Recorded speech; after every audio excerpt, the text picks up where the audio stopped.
आज का टॉपिक है आवेश। तो आवेश को क्या कहा जाता है, किस प्रकार से आवेश को परिभाषित किया जाता है और कैसे जो है कि आवेश उत्पन्न हुआ, किसने किया और किसने इसके बारे में पता लगाया कि भाई ये आवेश ही है। ठीक है, तो आज की इस वीडियो में हम आवेश के बारे में अध्ययन करेंगे। तो नमस्कार दोस्तों, मैं हूं संदीप खरार और आप लोगों का स्वागत है वाईटी स्टडी जंक्शन चैनल पे। तो दोस्तों चलिए एक बार हम देखते हैं कि आवेश क्या होता है, किसने खोज किया था और ये किस प्रकार से इसके बारे में अध्ययन किया गया था। ठीक है ना, तो इसके बारे में पूरा डिटेल्स हम लोग जानेंगे कि आवेश क्या है। वैद्युत आवेश, तो वैद्युत आवेश को इंग्लिश में बोला जाता है इलेक्ट्रिक चार्ज। ठीक है ना, तो ये इलेक्ट्रिक चार्ज क्या है, वैद्युत आवेश क्या है, ये किस प्रकार से खोजा गया, ठीक है, इसके बारे में कैसे अध्ययन किया गया, किसने खोजा था, इसको हम आज ये जानेंगे। तो देखिए सबसे पहले कि आज से जो है 25 वर्षों पहले की बात है, 25 वर्षों जो है कि पहले की बात, तो उसमें क्या हुआ था कि एक वैज्ञानिक हुआ करते थे, वैज्ञानिक नहीं उनको माना जाता है दार्शनिक बोला जाता है। ठीक है ना, तो वो दार्शनिक थे और उनका नाम था थेल्स। और वो कहाँ के रहने वाले थे, तो वो यूनान के रहने वाले थे, जिनको कि यूनानी दार्शनिक बोला जाता था, थेल्स थे। ठीक है ना, और उन थेल्स ने क्या किया था कि उन्होंने एक प्रयोग किया था। ठीक है, और उस प्रयोग में उन्होंने ये देखा था कि ये आवेश उत्पन्न हो रहा है, लेकिन उसको उन्होंने नहीं बता पाया कि वो आवेश ही है। ठीक है ना, तो इन्होंने प्रयोग क्या किया था इसके बारे में जानते हैं। तो इन्होंने एक अंबर नामक पदार्थ लिया था और उस अंबर नामक पदार्थ को क्या किया, एक ऊनी कपड़े पे खूब तेज से रगड़ दिया। ठीक है, और रगड़ने के बाद इन्होंने क्या देखा कि और जो छोटे छोटे अगल बगल के छोटे छोटे कण हुआ करते थे, छोटे छोटे कागज के टुकड़े हुआ करते थे, वो आकर उस पदार्थ में चिपकने लगे। तो अब ये बड़े सोच में पड़े भाई थेल्स कि ये ऐसा क्या हो रहा है कि बस हम एक ऊनी कपड़े पे इसको रगड़ दे रहे हैं, तो ये जो है कि इसमें छोटे छोटे कण चिपकने लग रहे हैं। ठीक, तो इन्होंने इसके बारे में सोचा, लेकिन कुछ भी इन्होंने इसके बारे में डिफाइन नहीं कर पाया। ठीक है ना, तो इसके बारे में इन्होंने डिफाइन नहीं कर पाया, लेकिन ये क्या थे, ज्यामिति के जनक माने जाते हैं। जो थेल्स है ना, इसको ज्यामिति का जनक कहा जाता है। ठीक है ना, लेकिन इन्होंने आवेश के बारे में तो प्रयोग किया, लेकिन इसके बारे में इन्होंने पूरा डिफाइन नहीं किया। लेकिन इसके बाद एक और वैज्ञानिक आए, ठीक है, जो कि इंग्लैंड के रहने वाले थे।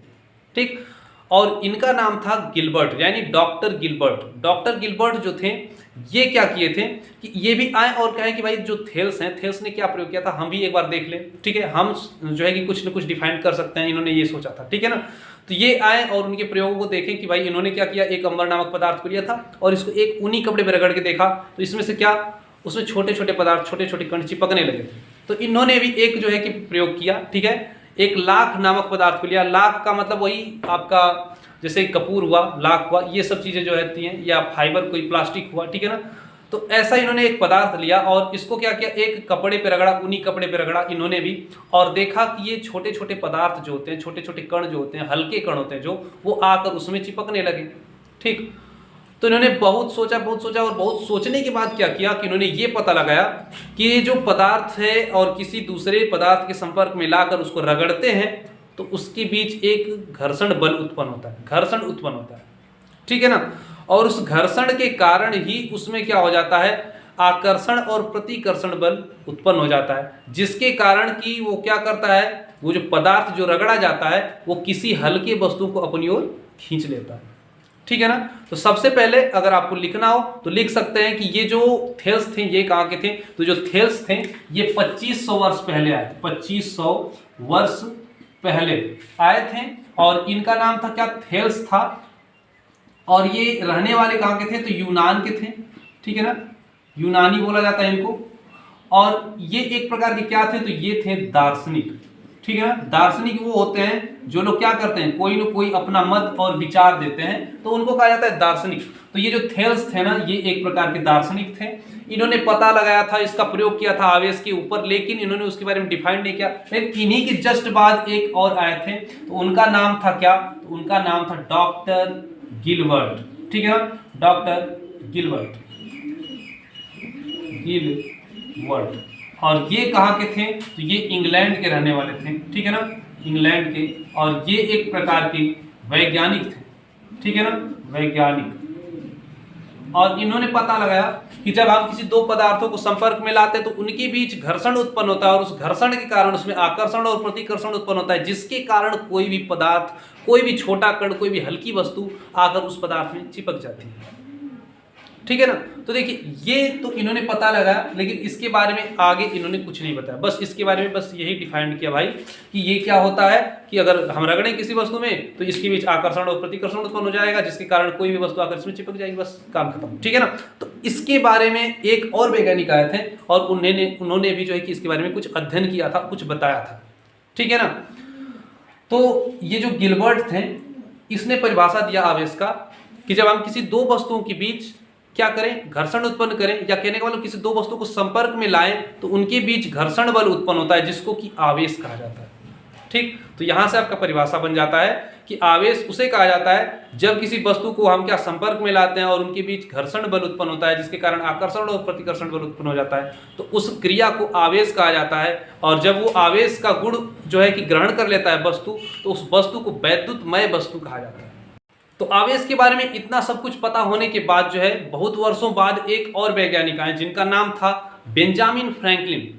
तो ये बेंजामिन फ्रैंकलिन ने क्या किया था कि इन्होंने भी कहा कि हम भी भाई आवेश के बारे में कुछ अपना मत देना चाहते हैं, ठीक है ना। तो ये आए थे कब, तो सन 1750 ईस्वी में आए थे और इन्होंने कहा कि हम भी हटो देखते हैं कि क्या होता है आवेश, हम भी प्रयोग करना चाहते हैं। तो इन्होंने क्या किया था, बेंजामिन फ्रैंकलिन, ये कहाँ के थे, तो अमेरिका के थे, इसको लिख लीजिए, ठीक है ना। तो ये आए थे सन 1750 ईस्वी में और ये थे अमेरिकी वैज्ञानिक, यानी अमेरिका के रहने वाले थे, अमेरिका के, और इनका पूरा नाम था बेंजामिन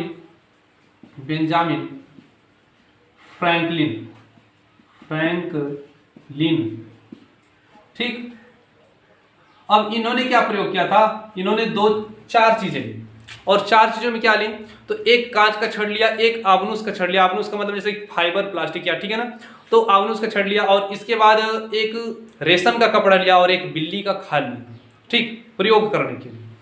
तो देखिए एक छड़ था जो कि कांच का था, ठीक है ना, ये कांच का था, और एक रेशम का कपड़ा था, ठीक,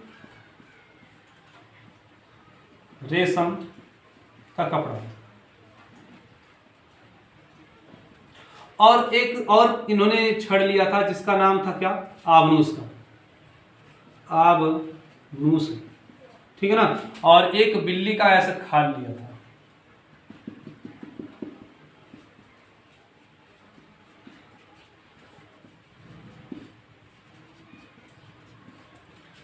तो इन्होंने किया क्या था कि पहले क्या किया इन्होंने कि जो कांच का छड़ था, कांच के छड़ को रेशम के कपड़े में खूब तेज से ऐसे रगड़ा, ठीक है, और रगड़ने के बाद क्या हुआ कि एक धागे पर बांध के कुछ इस तरीके से ऐसे इन्होंने उस छड़ को ऐसे लटका दिया, ठीक।